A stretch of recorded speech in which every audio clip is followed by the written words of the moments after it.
Hey guys, and welcome to or back to the Pause in Pursuit podcast with your host, Summer Clark, who is currently lying in her bed again.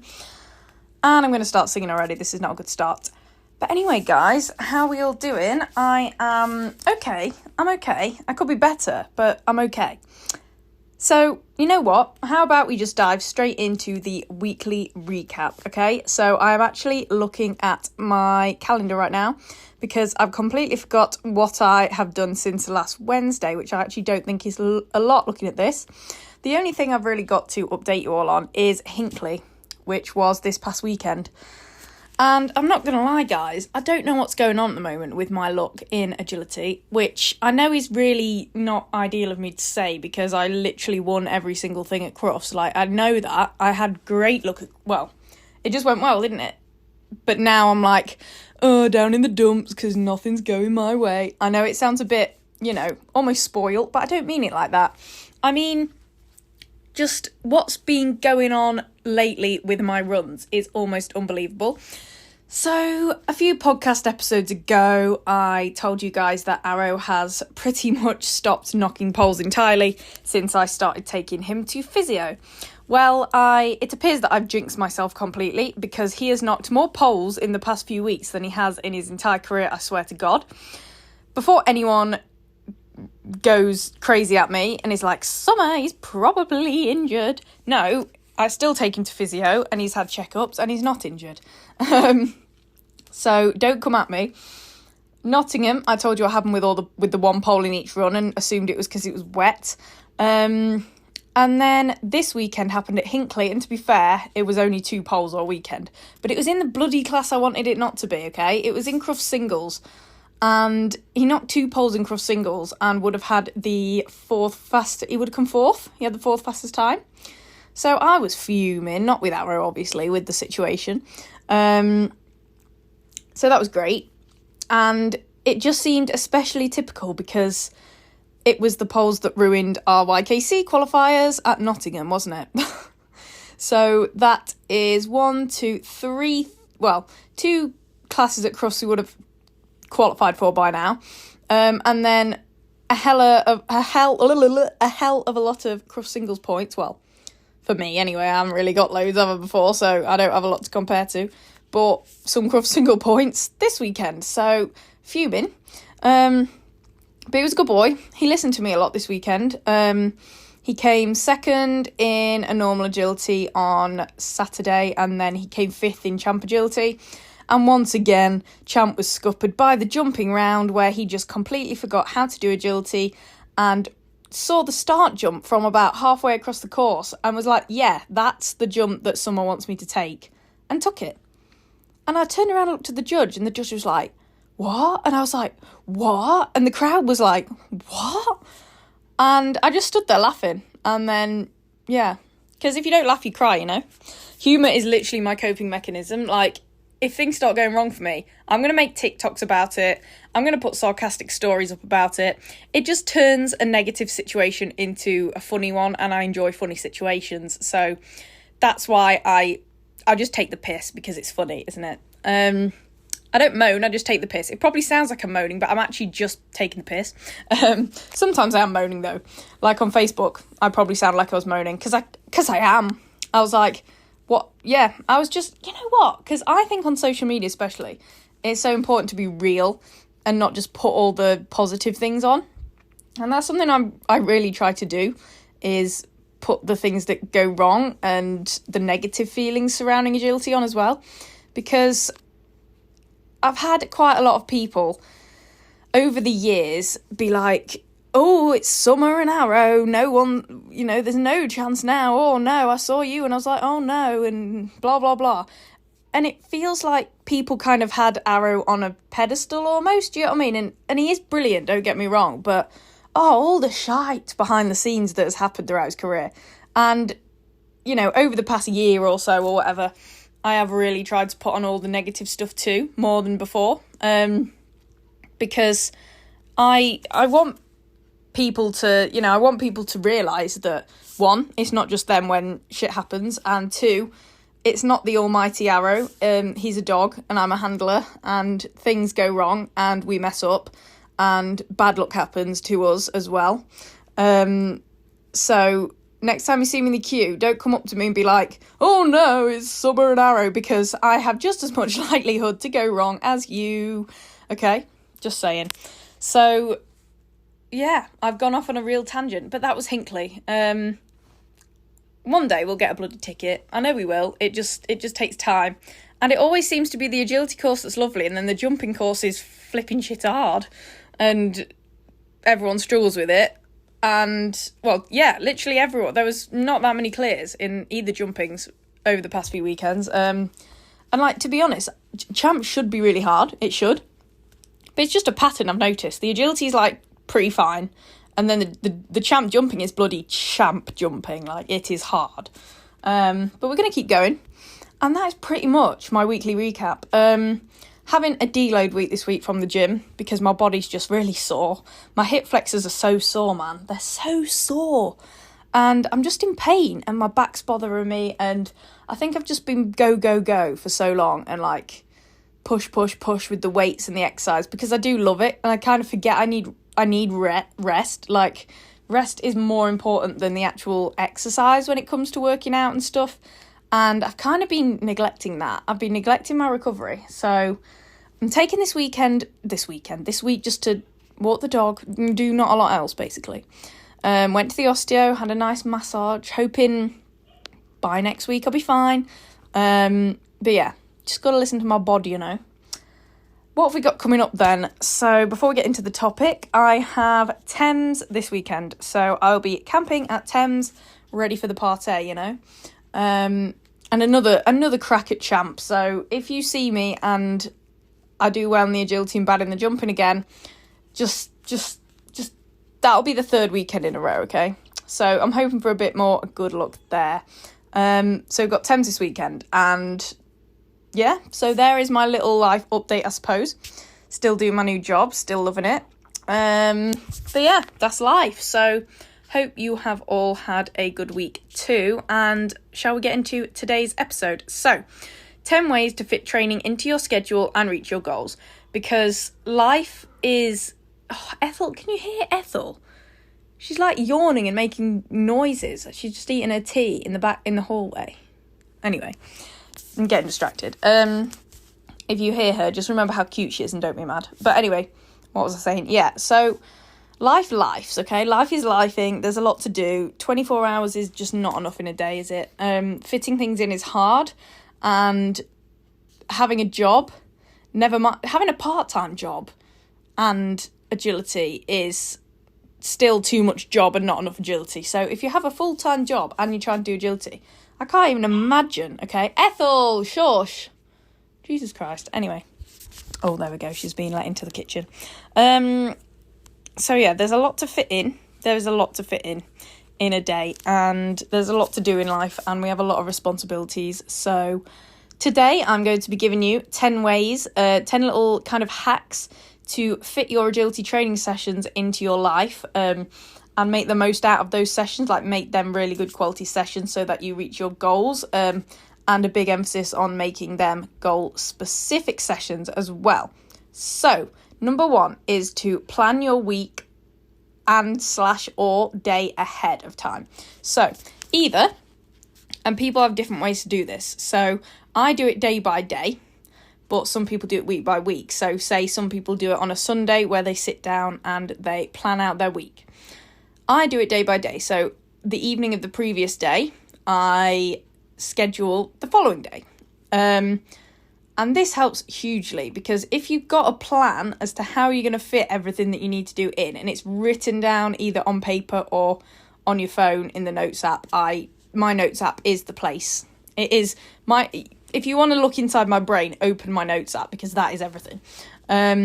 So I do that on my Notes app, and I just literally write down everything that I've got to do and what time. That brings me into number 2 is time block. Okay, so you can just plan your week or day, you know, as in kind of a to-do list, in order of, you know, importance or when in the day you have certain things going on, etc.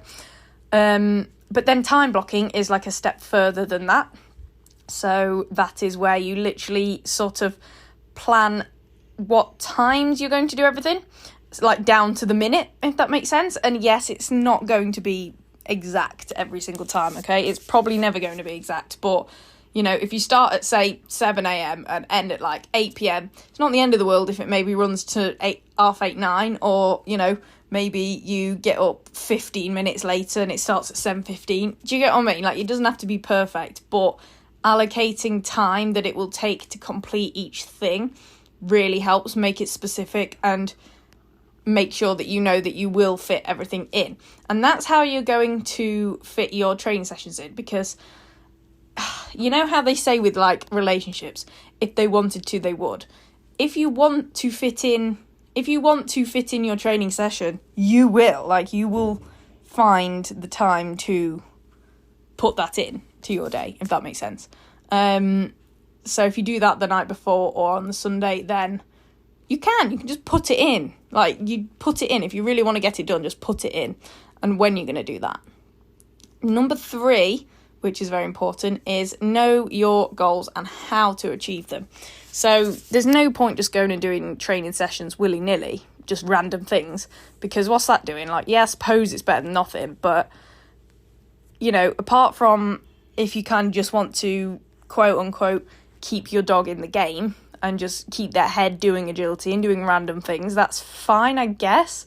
But if you've got actual goals, you need to really clearly define what they are. So, for example, my current goal is prep for EO. So I've been looking at courses by the judges that are judging at EO, seeing what patterns and skills in those courses they usually put in their courses and training those things. So that's my goal. So my training sessions are going to be heavily based around those skills that I want to practice for EO. Your goal might be a bit more simple, not simple, but, you know, more smaller scale, not like for one big event. It could just be for one specific skill. So, you know, maybe your goal is to get your dog doing fantastic running contacts by this date, like the end of the season, for example. Obviously my EO one is before the 1st of August, so give it a time scale too, but be realistic. But mainly, just know your goals and then what you need to do to achieve them. So for me, I need to analyse those courses, and then I need to set up those parts of the courses or skills. I mean, I don't have a lot of room to do that in my garden, but I do my best. Mainly skills in my setup, but you got to know what you have to do and what you have to train to achieve those goals. If it's running contacts, you need to go outside and say do 15 minutes of mat work on the down plank, and then it's common sense how you progress it. So say if you train every other day, and you're doing the mat on the floor for one session, you know, and your dog's getting it, then it's kind of common sense that the next session 2 days later, for example, you are going to put the plank on the bottom of the down plank and start from the bottom and then gradually move up as the sessions go on, etc. So it's kind of common sense, but you've got to know what you're working towards and how to achieve the end goal that you want. Number 4 is to prioritise your weaknesses. So this is especially helpful if you kind of are unclear on your goals. You know, everyone's got a weakness, and every dog's got a weakness, every handler's got a weakness. Whatever you are worst at or struggling with in competition, for example, train that, okay? Say your dog can't do a threadle wrap in the ring and just keeps failing that. Your goal may be to get your dog to consistently threadle wrap in the ring by end of the season. So your training sessions are going to be based around threadle wraps because they're your weaknesses. And we all love doing things we're good at, don't we? And it's really hard to go out enthusiastically to do a session and purposely do something that you're probably going to fail at quite a few times, and it's going to be frustrating. But the weaknesses will stay weaknesses if you don't train them. So definitely prioritise the things you're not so good at when you train to make the most out of your training sessions and actually see improvements in those areas. Number 5 is to plan each session before you start it. So we're not just planning days and weeks now, we're planning the actual session. So again, I think short, snappy sessions are good, especially for young dogs, especially for dogs that aren't as driven or have shorter attention spans, etc. So whenever it is, whether it's while you're eating your breakfast, your lunch, or then again, you could do this the night before when you're planning your next day. plan the actual session. So say you're doing running contacts, think, right, I'm going to spend 15 minutes just recapping the mat on the floor. Then I'm going to, did I say that right? 15-minute session, 5 minutes recapping the mat on the floor. Then I'm going to spend 5 minutes getting the dog to run, putting the mat on the down plank and getting the dog to run towards the down plank, do the behaviour on the mat and then run back. And then the last 5 minutes, I will put my dog halfway down the down plank and practice that. Do you know what I mean? And that's the session. So plan the little parts of the actual session itself. That will make you way more efficient during the session. You won't waste any time thinking about what to do because you'll just go in and get it done. And yeah, that's a big one. Go in knowing what you're doing. I say that with anything really. Same with the gym. So number 6 is this? Yes, 6. Don't force in a session if you either don't have time or don't feel like it. So if one day you have lots on that's abnormal, for example, or you just don't feel like it, whether you're a little bit ill, the weather's grim, or you're just not in the mood or whatever, don't make yourself do it. You don't need to do... It's a fine line. It's important to stay consistent, but no session is better than a shite session, basically. So if you just don't want to, or you know that if you do, you'll have to rush, you're probably more likely to get irritable because you're rushing, etc. Just miss it out and do it the next day. Do you know what I mean? Just prioritise quantity over quality with your training sessions, 100%. If you don't think that it's going to be a good quality session, you're better just leaving it that day. So that's quite important. Don't force yourself to do it. Number 7 is to be realistic when setting training goals, depending on the time that you have. So, for example, if you know that you only have, if you can only train for 15 minutes 3 times a week, then be realistic with your time, the time frame of your goals, for example. For example, with running contacts. So when I was training Arrow running a running dog walk, I did do a little bit every single day, which sped up the process, but it was still a long ass process, but you get what I mean. So yeah, if you can only do that, say 3 times a week, 15 minutes, then don't be like, right, my goal is to get my dog to do a great running dog walk in 2 months' time. Do you know what I mean? Maybe it's more like 4, 5, 6 months' time, etc. These are just examples, but you get what I mean. Be realistic, because if you set yourself an unrealistic goal then and you don't meet it in the time frame you set, you're just going to feel bad, aren't you, even though you have no need to.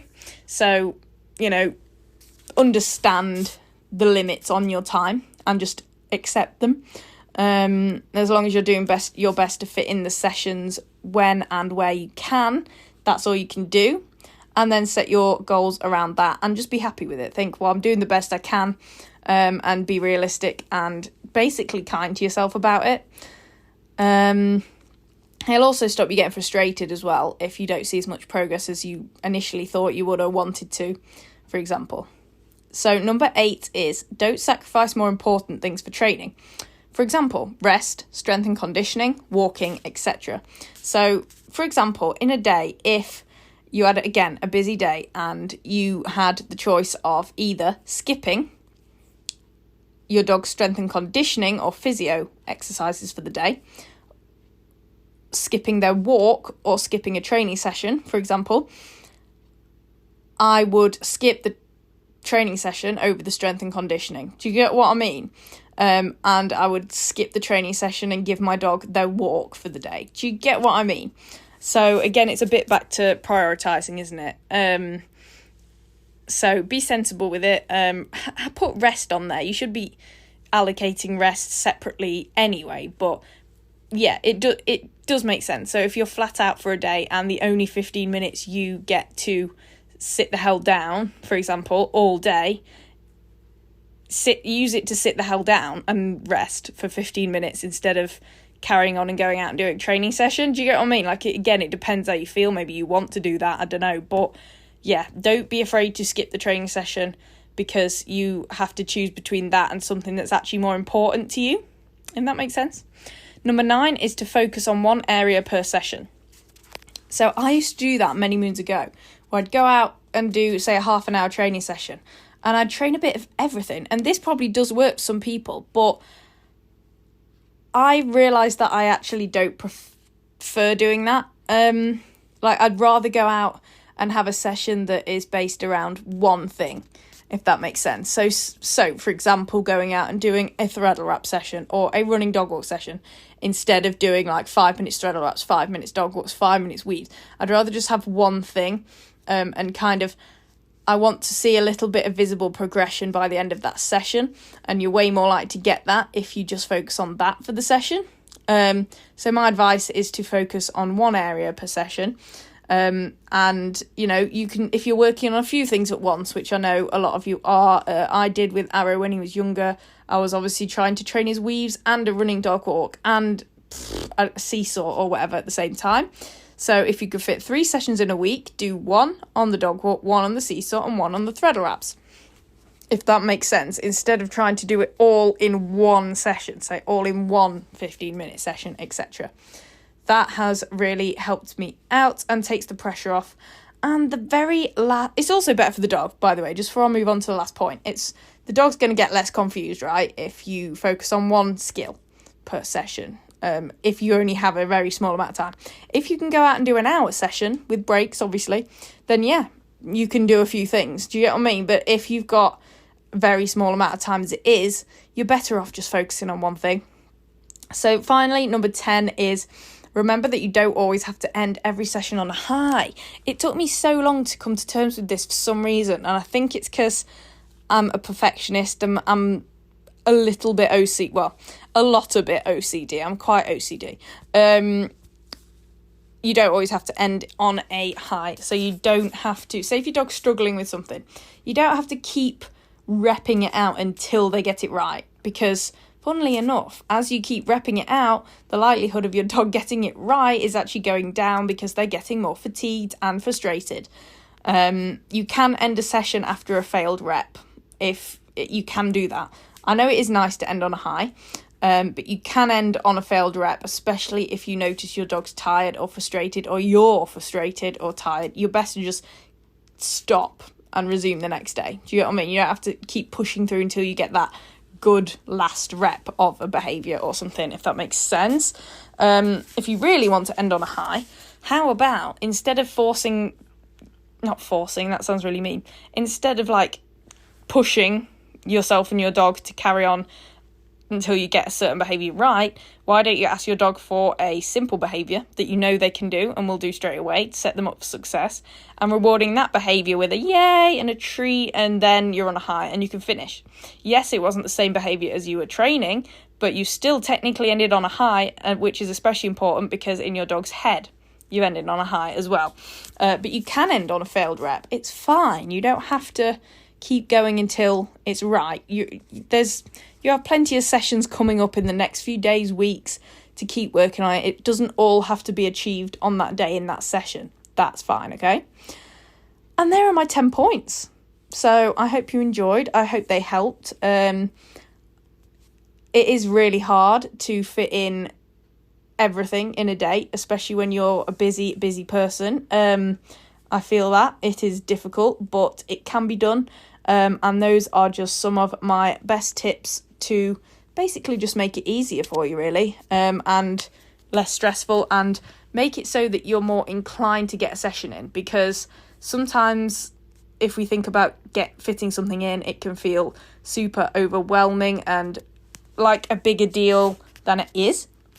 You know, we can kind of build it up in our mind and think it's a bigger deal and more time consuming than it actually would be if we just planned our day, planned it in, went out and did it, and it, 15 minutes and then it's over. Like, it's not that huge thing to fit in if you really want to.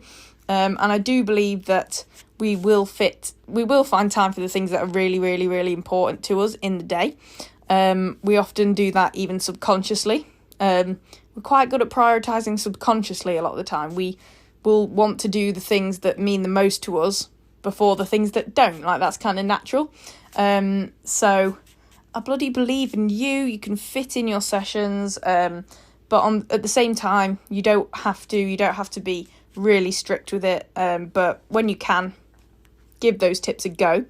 And yeah, but that is it. A slightly shorter one this time. I know I said I'd probably have a guest this week. That did not happen. As you will be aware, I'm by myself today. But don't worry, guests will be coming back. By the way, if anyone wants to be a guest on the podcast, just ask, because if you want to come on the podcast and be a guest or like a one-time co-host one week with me, do it. That'd be well fun. We could have a little Zoom call. Keep sending me feedback for the podcast. Topics you want me to talk about by myself in the future, and guests you want to have on and what you want me to talk about with them, for example.